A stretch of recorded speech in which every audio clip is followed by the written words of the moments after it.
What's up, guys? We're back with a full slate of MLB action here on Friday, May 3rd. We had a kind of middle-of-the-road day here on Thursday, guys. We did get the Yankees, Baltimore Orioles under right in that one. It was a sweaty one, but we ended up finding a way to get the win there. We also had the Indiana Pacers minus 8.5. That one came through for us as well, but the Nationals plus 180, we weren't able to get that one to come through again, and had a pretty disappointing performance there from the Cleveland Guardians.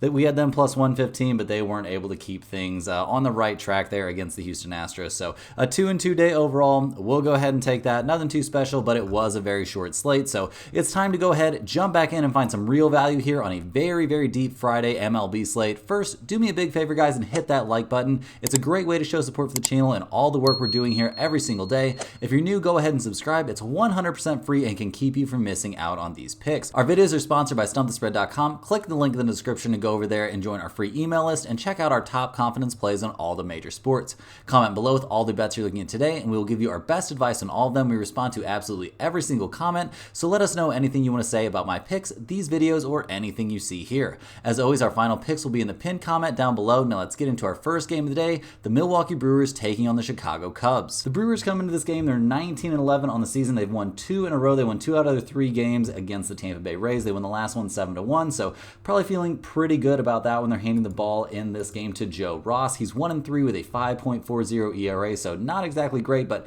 he has had some serviceable starts this season. His last time out against the Yankees, though, did not look great. 5 innings of work, he gave up 7 runs on 8 hits, 5 strikeouts and 3 walks, so not exactly elite, but he's had some good outings, albeit they were against the Pirates and the Reds, so I mean, I guess if you're doing well against the NL Central opponents, the Brewers aren't going to be too upset about that. Milwaukee, in general, has been hitting the ball pretty well. Obviously, they got shut out in Game 1 of their series against the Rays, but then they scored 8 and then 7 runs in that series, so definitely feeling good about that. They're in the top 5 in the majors in every major statistical category when it comes to batting, so they're definitely feeling good about that. William Contreras is off to a good start. Just in general, this team, they're hitting the ball pretty well, so they can feel good about their offense heading into the series against the Cubs, who just split a 4-game series against the New York Mets, going 2-2 in that one, and the Cubs' bats have not looked great. They're hitting the ball in this one to Hayden Wesneski.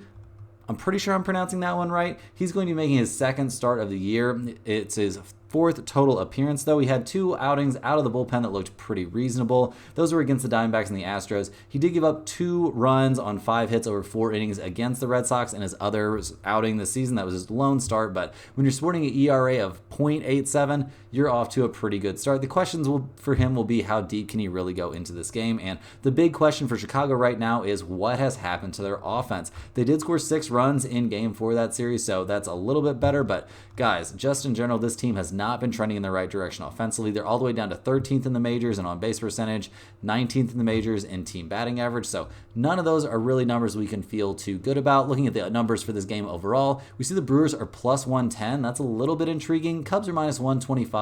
We see Milwaukee is an MLB best on the road. They're 12-4 on the road this season. The Cubs are 10-3 playing at home this season, which is also like kind of an MLB best number, so that's a little bit of a tough spot. How much faith here do we have in the Cubs, like bullpen / starting pitcher? Like, what conglomeration of guys are they going to put together to pitch through this whole game? And what do we think we're going to get from Joe Ross in this one? Are we going to get a good outing or a mediocre showing like he had against the Yankees? I don't know, guys. I don't really trust him enough to take them in this game, but I'm going to be on the Milwaukee Brewers just a little bit. That's at least my lean. Looking at the over-under in this game, it's 8 or 7.5, and we see Milwaukee is 18-11-1 to the over, which is an MLB best number. The Cubs are not hitting the ball very well right now, and they're kind of trending towards the under this season in general. But if you wanted to take a look at over 7.5, I could definitely get on board with that one. I think there's going to be plenty of offense in this game to get over that small number. I don't have a ton of faith here in the Cubs pitching, so give me the Brewers plus 110 as a small lean and over 7.5. Next up, guys, we're looking at the Baltimore Orioles going on the road to take on the Cincinnati Reds. The Orioles are 20-11 coming into this game. They won their 4-game series against the Yankees 3-1. They won the last game of that one 7-2, so a pretty dominant performance there. They're hitting the ball to Cole Irvin in this one. He's 2-1 on the season with a 3.49 ERA, so that will definitely work. He's coming off of a dominant performance against the Oakland A's, and he actually hasn't allowed a run over his last 2 starts, so gotta feel pretty good about that. 6 2/3 against the Kansas City Royals, and then 7 innings against the A's. Yeah, those are solid numbers, guys. This guy is absolutely dealing right now. The Royals have to feel great handing the ball to Cole Irvin, and they can also feel very, very good about where their offense is at right now. They're 4th in the majors in runs scored, 1st in the majors in team slugging percentage. Their on-base percentage isn't exactly elite right now, but they're coming off of a 7-run performance, and while they didn't score a ton of runs overall in that series, they've looked very good at the plate this year. They're taking on the Cincinnati Reds in this one, who are only 16-15 on the season. They've been cooling off pretty aggressively. They just lost a 3-game series to the San Diego Padres, 1-2. They're handing the ball in this one to Hunter Green, who's 1-2 on the season with a 3.63 ERA.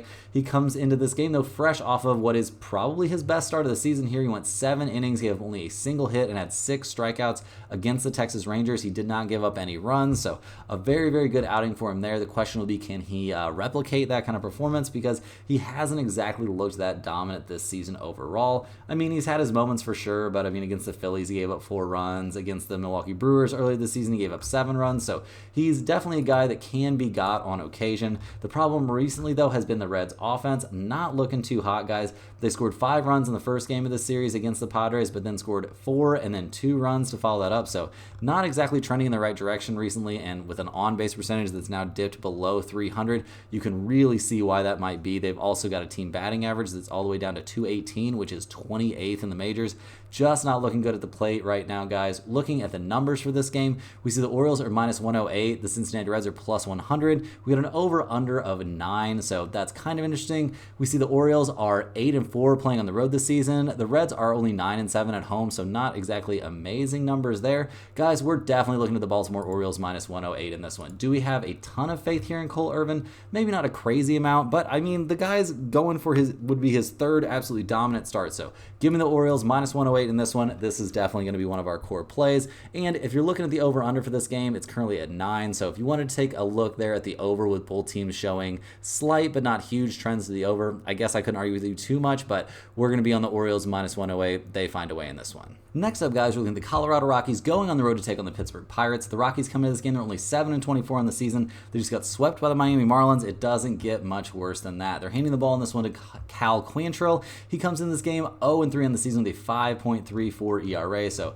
not exactly the start that he was envisioning. He got shelled by the Houston Astros his last time out. The start before that against the light-hitting Mariners, he did look good, but yeah, guys, I mean, he's looked okay this season. This last start was really his worst start of the year, but he's also had some other questionable ones, like against the Diamondbacks. Didn't look exactly dominant, so we'll see what we get out of him. I mean, he hasn't looked bad enough to deserve an 0-3 record. I don't think so, but when you're looking at the Colorado Bats, you're going to have to be pretty dominant to be putting up wins. I mean, they scored 4, 1, 6, and 2 runs over their last 4 games combined, 4 in the game before that, so just not a lot of offense to be found right now. Nobody on their roster is really off to a great start. I guess Ryan McMahon is batting .316, so I guess we'll give him a little bit of credit there, but nothing too crazy. This team is 21st in on-base percentage and 25th in runs scored. Not heading in a positive direction here offensively. They're going to need to score some runs, but maybe not that many here going up against the Pittsburgh Pirates, who have just absolutely cratered after their hot start. They're 14-18 on the season. They're handing the ball in this one to Martin Perez. He is off to a 1-1 start with a 2.86 ERA, which obviously not bad at all. He's coming off of a very good outing against the San Francisco Giants, where he went 6 innings, gave only 4 hits and a single run that wasn't even earned, so they'll definitely take that. The start before that, though, he got a little bit roughed up by the Red Sox. Before that, he gave up 3 runs to the Mets, so he's been good, but maybe not quite lights out, but definitely the kind of numbers you'll take from this guy. I mean, it's very, very solid overall. The problem has been the Pittsburgh Bats. They scored 0, 5, 1, 2, and 4 runs over the last few games. Like, just not having a good time. They're all the way down to 15th in the majors in on-base percentage, 28th in slugging percentage, 23rd in team batting average. There's nobody on their squad batting over 300 right now. Just no positives here to report for the Pirates offense.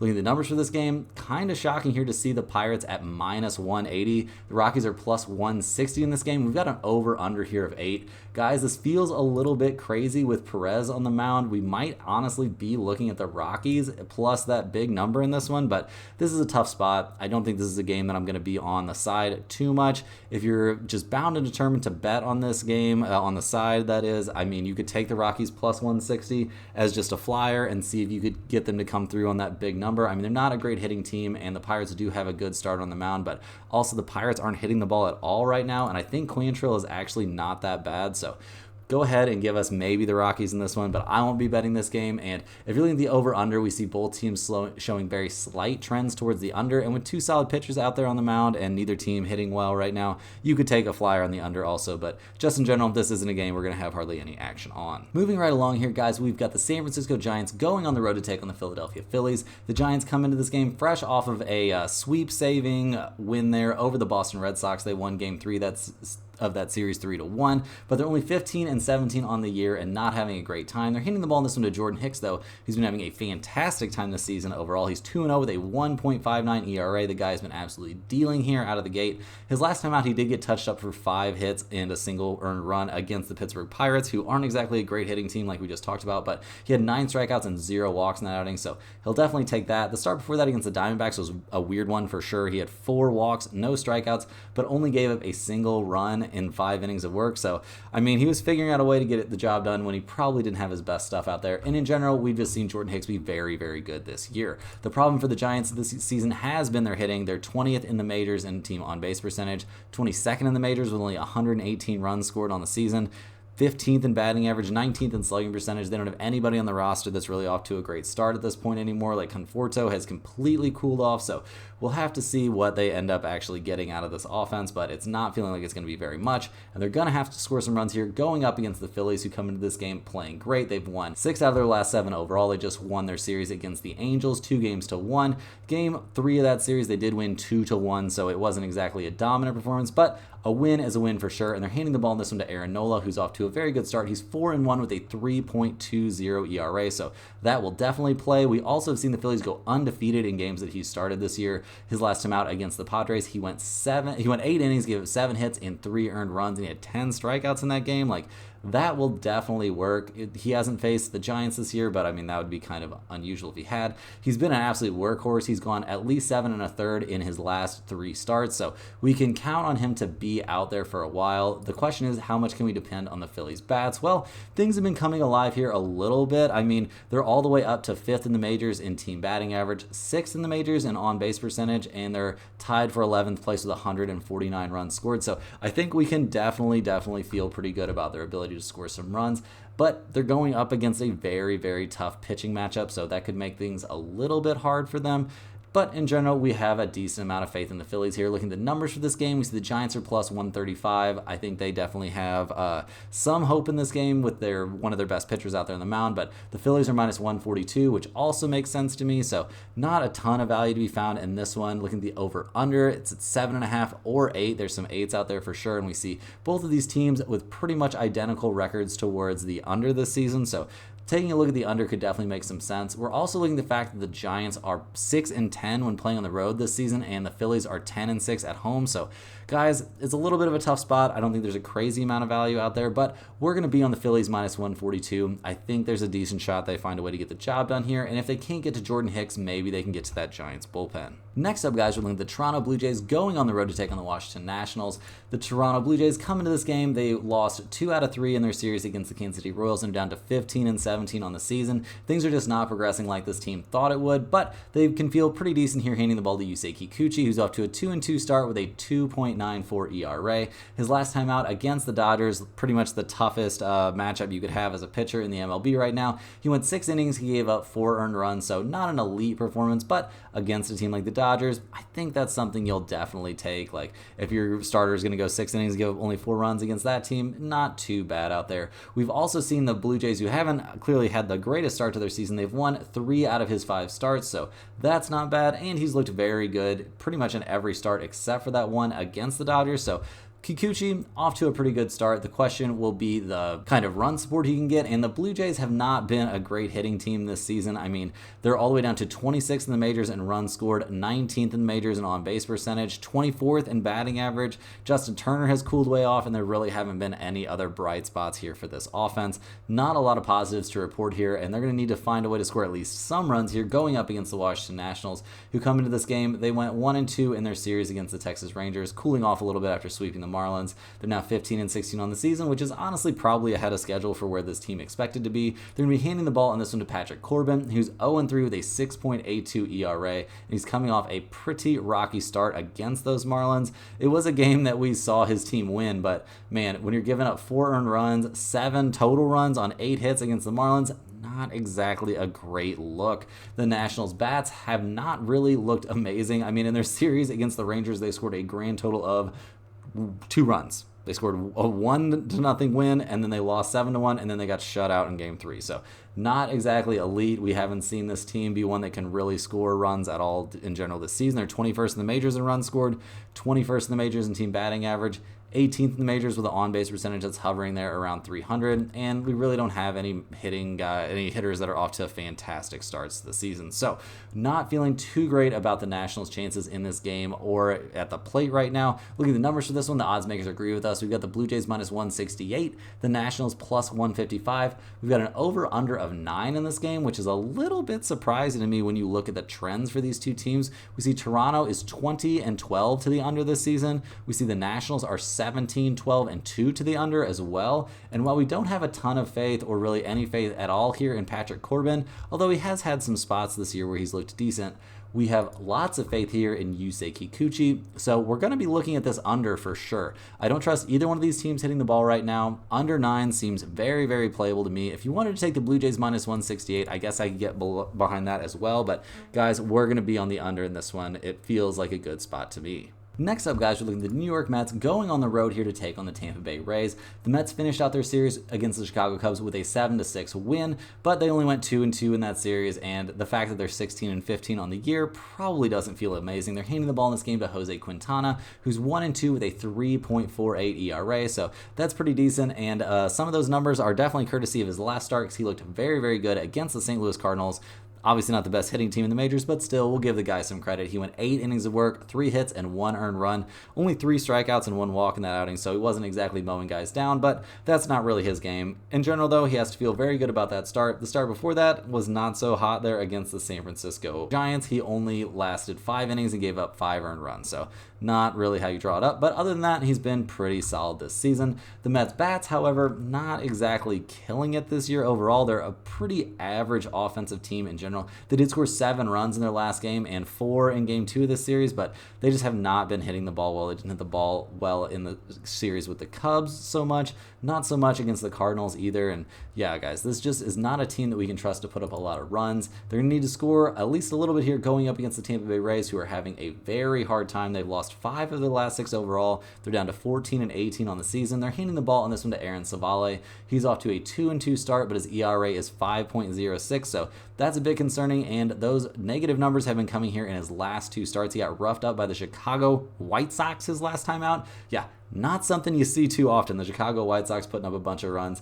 The Yankees also touched him up pretty hard for 8 hits and 5 earned runs over 4 2/3 innings. So just not looking too hot out there right now for Savale, and not for the Rays bats either. I mean, they're not the worst hitting team in the world. I mean, they've got 120 runs scored, which is 20th in the majors, and 17th in team batting average, but nobody's really off to a hot start right now. And in their series against the Brewers, they only scored a total of 4 runs over 3 games. So not hitting the ball at all at this exact moment. Look at the numbers for this one. We see the Mets are plus 120. The Rays are minus 130. So I guess that's kind of an indictment here of the way the Mets are hitting or something like that. I'm a little bit confused by these numbers, to be honest, guys. We see the Mets, they're a decent road team. They're 7-5 on the road this season, so not elite, but not terrible. The Rays aren't a great home team at all. They're only 8-9 playing at home. So guys, we're going to go ahead and take the New York Mets plus 120. I've got decent faith here in Jose Quintana, and the Mets have to score some runs eventually. If you want to take the under in this game, I could definitely get behind that since neither one of these teams is hitting the ball well right now, but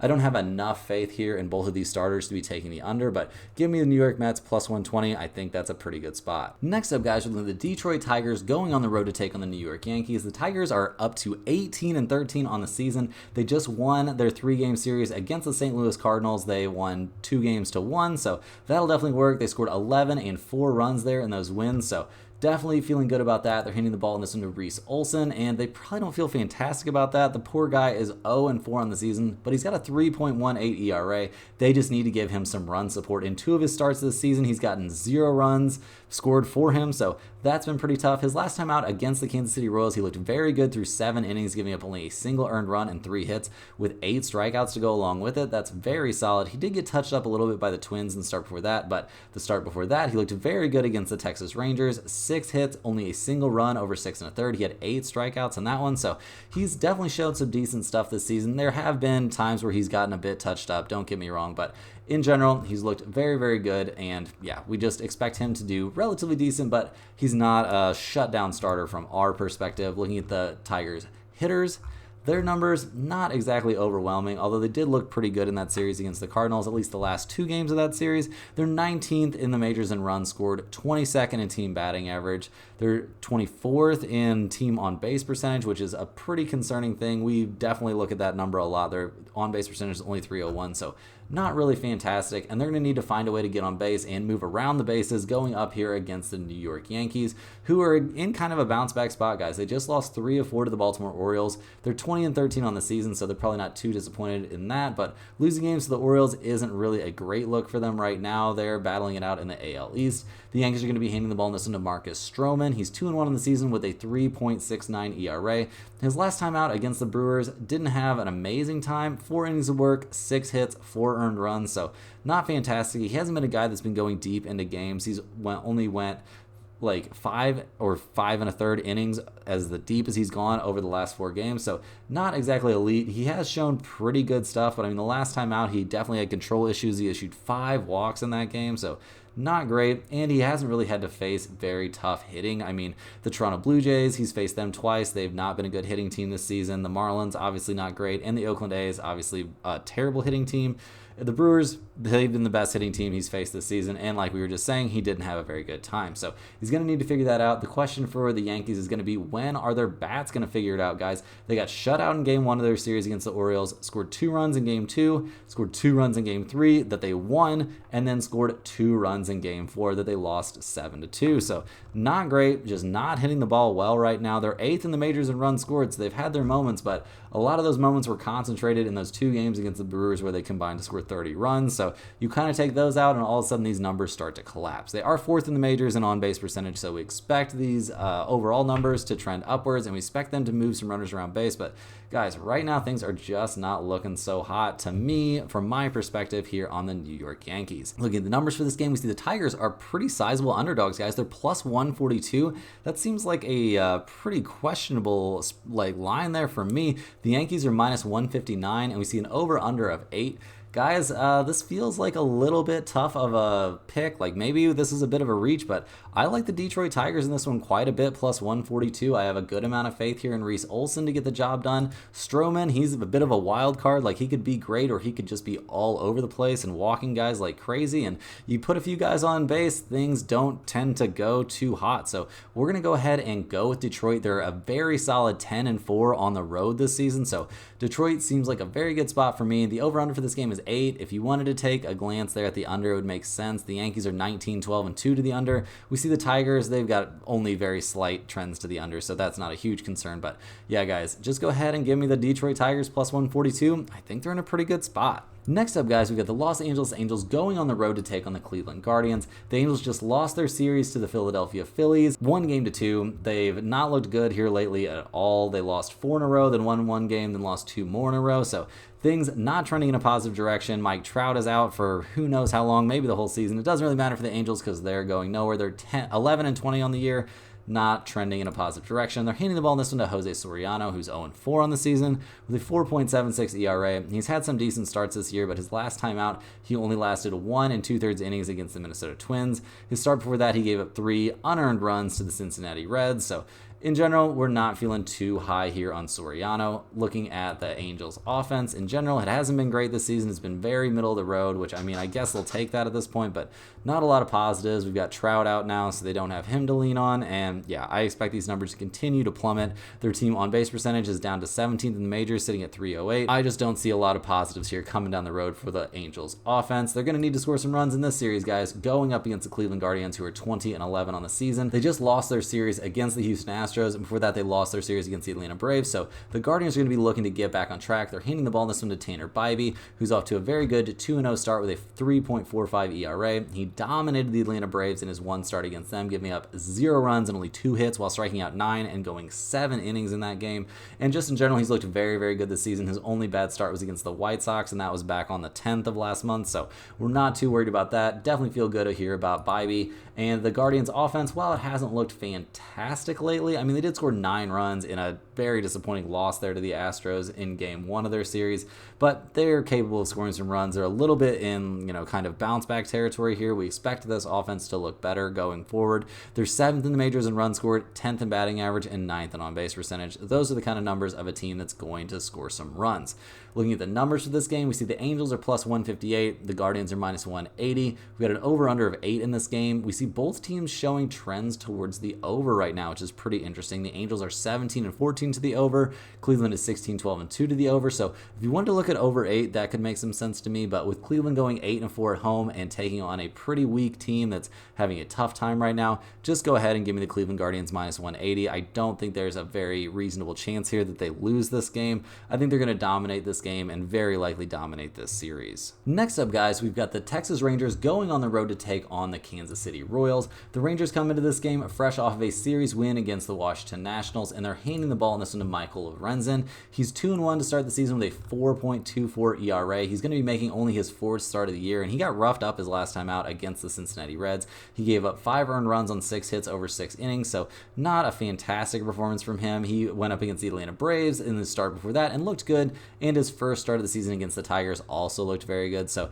it's been a little bit of a mixed bag here for Lorenzen, but he's still clearly trying to settle into his season. The Rangers in general have hit the ball kind of better here. I mean, they hit the ball pretty well against the Washington Nationals. This is a team that got off to a hot start and then cooled off, and now maybe we're seeing them start to trend in a positive direction there at the plate. They're 12th in the majors in on-base percentage, 15th in the majors in runs scored. We've seen Garcia get off to a pretty good start, but he's cooled off pretty aggressively. Josh Smith is batting .318, so we'll give him a little bit of credit there for a hot start. But in general, this team hasn't been hitting the ball crazy well, and they're going to need to find a way to score some runs here against the Kansas City Royals, who just won their series against the Toronto Blue Jays. They won 6-1 and 4-1 in the last 2 games of the series, and the one game that they lost was 6-5, a very close one. And the Royals being 19-13 on the year right now has to feel not too terrible to them. They're handing the ball in this game to Brady Singer, who's off to a great start. He's 2-1 on the season with a 2.62 ERA. He's coming off of a outing where he went 5 innings, gave up 4 hits and only a single run. Not a bad start at all there against the Detroit Tigers, and against the Blue Jays his start before that. He didn't look too hot, so we'll cut him a little bit of slack for that one because that's been his only mediocre start of the year, and he only gave up 5 runs in 6 innings. So if that's going to be your worst start, that's not really a full-on disaster. Looking at the Royals offense, it hasn't been amazing this season, but they've been finding a way to get the job done. They're 13th in the majors in runs scored, so being above average in that category is a big deal for this team. Their on-base percentage, not so hot though. It's only .302. Their team batting average is only .236, but their slugging percentage numbers are very reasonable at .388. That's got them above average in the majors, so they'll definitely take that. It's a team we can kind of just trust to find a way to push some runners across the plate. Looking at the numbers for this game, we see the Rangers are plus 102, so that's not terrible. It's kind of close to a coin flip game. We've got the Royals at minus 112, and we've got an over-under in this one of 9. Guys, that's a pretty interesting over-under number right there to me. We see that the Rangers are 18-13-1 to the under, and we really like the Royals starting pitcher. We see that the Royals themselves are 20-10-2 to the under, and we really like Rangers starting pitcher a good amount. So we may be on 2 different parts of this game, guys. We're definitely going to be on under 9, and there's a decent chance we could be on the Kansas City Royals minus 112 in this one also, because they are 12-5 at home, which is the most wins at home by any team in the MLB this season. So we're definitely going to be taking under 9 in this game, and there's a decent chance that we'll also be on the Kansas City Royals minus 112 down there in our pinned comment pick. Next up, guys, we're looking at the Boston Red Sox going on the road to take on the Minnesota Twins. The Red Sox come into this game fresh off of a series win against the San Francisco Giants, but they did lose Game 3 of that series 3-1. But At 18-14 on the season, they probably aren't too disappointed. I mean, they've had their ups and their downs, and this hasn't exactly been like a crazy elite team, so they'll take it. They're handing the ball in this one to Tanner Houck, who's off to a great start. He is only 3-2 on the season, but his ERA is 1.60. That will definitely work. He just needs a little bit of run support out there, and he'll be in great shape. He's had to start twice against the Guardians this season already, and his last time out against the Chicago Cubs, he was very reasonably good in his starts against the Guardians. I would say actually great. One of those outings was a 9-inning complete game showing where he only gave up 3 hits. So that'll definitely work. And doing that against the Guardians is a very, very solid feat. Especially, it's a really big deal for a Red Sox team that has a decimated pitching staff right now. His last time out against the Cubs, very, very good. Only a single run over 6 2/3. So we definitely feel great here about Tanner Houck out there on the mound. The Red Sox offense in general didn't look amazing, we'll say, in that series against the Giants, but they did score a combined 11 runs over 3 games, so that's just barely enough to get the job done in my opinion. They are 8th in the majors in on-base percentage and 11th in the majors in runs scored, 6th in the majors in team batting average. It really looks like this is borderline an elite offensive team, and I guess they're just going to keep on keeping on and hope that eventually their pitching staff can get healthy and keep them in these games to where their offense can just kind of take over. They're hoping that can continue here against the Minnesota Twins, who just continue to reel off wins. Obviously, I mean, they've won 10 in a row, guys, but when 7 of the wins during that streak were against the Chicago White Sox, we're not exactly going to freak out about it. Obviously, it's a big accomplishment, but regardless, they've got a ways to go before we're going to be convinced that they're an elite team. They are 17-13 on the season right now. They're handing the ball in this one to Chris Paddock. He's off to a 2-1 start, but his ERA is 5.88, so not amazing. But when you look at where that bad ERA came from, most of it came from a pretty crappy start there against the Baltimore Orioles, but we have seen his team win 4 out of the 5 games that he started, so that's pretty nice. Against the Angels, his last time out, he gave up 8 hits, 4 earned runs over 5 innings, so not amazing. We can't be too enthused about how he's throwing the ball right now, but in general, we can feel, I'll say, just decent about it. The Twins' offense has looked much better, but going up against the White Sox and the Angels, that'll do a lot to improve your hitting. No, don't get me wrong there. They're about to face a much tougher pitcher than what they've been used to. They're up to 14th in the majors in runs scored, 11th on base percentage. We've seen Ryan Jeffers get off to a decent start. Eduardo Julian is off to a good start, so I mean, the guy's batting .216 in the season, but he does have 7 home runs, so we'll give him some credit for sure. Looking at the numbers for this game, we see the Twins are -110, the Red Sox are -103. Looking at the over-under, it's currently at 8.5. We see Boston as a very solid road team. They're 11-5 when playing on the road this season. Looking at the trends on the over-under, not a whole lot to glean from that. Both teams are very close to 500 against the over-under. So in general in this game, guys, I'm going to be leaning towards the Red Sox -103. I think this is the spot where the Twins' winning streak kind of comes to an end, but we'll just have to see. This isn't a game that I'm going to be on in a meaningful way. I'm not really loving the over-under. I'm not really loving the side either. Give me the Red Sox, I guess, but only as a very small lean. Moving right along here, guys, we have the Seattle Mariners going on the road here to take on the Houston Astros. Seattle comes into this game 17-14 on the season and fresh off winning a 3-game series against the Atlanta Braves, 2-1. Seattle is not a good offensive team. They're going to be leaning pretty aggressively here on their starting pitching, coming from George Kirby in this game. He's 3-2 on the season, 4.18 ERA, and he has looked dominant this season over his last 3 starts. First 2 were a little shaky, albeit, but his last 3 have been just elite. He's went 6, 5, and 7 innings. He's given up a grand total of 2 runs over that stretch. He had 12 strikeouts and only 1 walk against the Diamondbacks in his last outing, so things are looking great for Kirby here. The Mariners' offense, though, is just not good. They lean very aggressively on their starting pitching and their bullpen.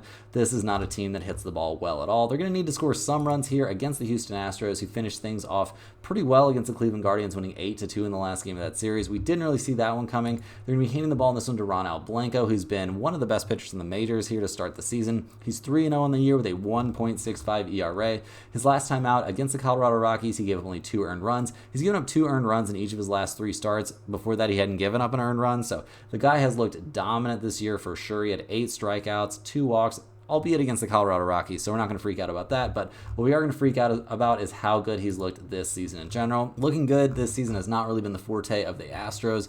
I mean, they're only 11-20 on the year, but this offense is finally starting to turn around, and I feel like it's well-deserved. Their on-base percentage has always been very, very good. We've seen their team batting average trend upward. They're up to 16th in the majors in runs scored.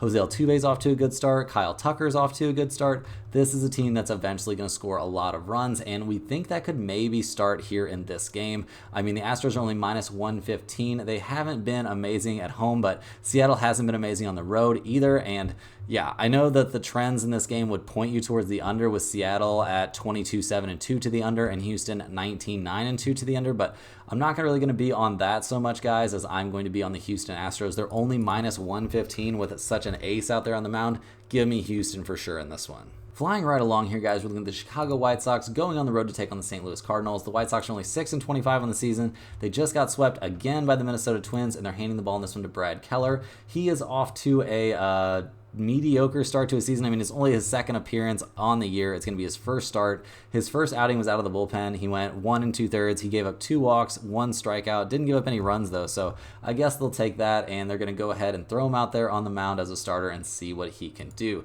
The White Sox have been one of the worst hitting teams in the majors this year, one of the worst teams in recent memory, so not a whole lot of positive things to say about them right now. They're going to be taking the St. Louis Cardinals, who are only 14-17 on the season. They just lost a series to the Tigers. Not exactly the start that St. Louis fans were hoping for, but they're going to be hitting the ball in this one to Sonny Gray, who's off to a dominant start. He's 3-1 on the year with a 1.16 ERA. The Cardinals have won 3 out of the 4 games that he started, and then one that they lost. It wasn't his fault. They only put up 0 runs of support for him, so he only gave up 2 runs to the Milwaukee Brewers. That's normally going to be an outing that gets you in a good spot. His last time out, though, he looked a little bit suspect against the Mets. 6 innings, 4 runs. Only 1 of them was earned, though. 3 walks, 9 strikeouts. I think we can expect big things from him here against such a bad opponent, and the odds makers agree with us. Despite the Cardinals' offense being very, very mediocre this season, they're not quite down to the White Sox level, but it's getting kind of around something like that. We see the Cardinals are minus 250. The White Sox are plus 123, which obviously not super appealing. Looking at the total in this game, it's 7.5, so odds makers not expecting a lot of offense. We do see the Cardinals are 19-10-2 to the under, so if you wanted to take a little flyer there on the under 7.5, I guess you could, but obviously such a small number like that doesn't really appeal to me. I'm not going to be on this game, guys. I don't feel like there's any value here. Obviously, I think the Cardinals are going to win, but weirder things have happened than the White Sox just winning a random game, especially against a team like the Cardinals that doesn't score any runs, so I'm not going to be on this one. If you want to take it, I guess give me the Cardinals, and I guess give me the under. Next up, guys, we get the Miami Marlins going on the road here to take on the Oakland A's. The Marlins come into this game fresh off of a sweep of the Colorado Rockies, but they're only 9-24 on the season. They are handing the ball in this game to Ryan Weathers. He's 2-2 with a 4.55 ERA, but he's coming off a bad start against the Washington Nationals, and he didn't have a great start in the game before that against the Atlanta Braves, but he's a young guy. They have a lot of faith in him. It'll be interesting to see how he develops here. The Marlins bats in general looked decent against the Rockies, but have not looked great this season. They're not like White Sox level bad, but they're not great. 24th in the majors in runs scored, 29th in slugging percentage. Those are the kind of numbers you expect to see from a very bad team, and they're obviously not great. They're going up against a not great opponent in the Oakland Athletics, but the A's have been showing a little bit of fire here lately. Over their last 7 games, they've won 6 of them, so they just swept the Pittsburgh Pirates. They won their series against the Baltimore Orioles. Things are suddenly looking up for the Nationals, who are 15-17 on the year. They're handing the ball in this game to J.P. Sears. He's off to a 1-2 start with a 4.64 ERA, and pretty much all those bad numbers are due to one questionable start here against the Baltimore Orioles. It was his last time out. He gave up 7 runs on 6 and a third innings. He had 8 strikeouts and 1 walk, but he gave up 3 home runs in that outing. So just making some key mistakes in that one. Maybe mistakes that we won't see him make here against a Miami Marlins team, as his team is trending in the right direction. The A's hitting still isn't great, but it's been coming together a little bit here. So I think we can expect them to score some runs in this game, but this isn't a team that I'm going to be looking at for major offensive outbursts. We do see the A's are 7-9 at home, and the Marlins are only 4-9 on the road. So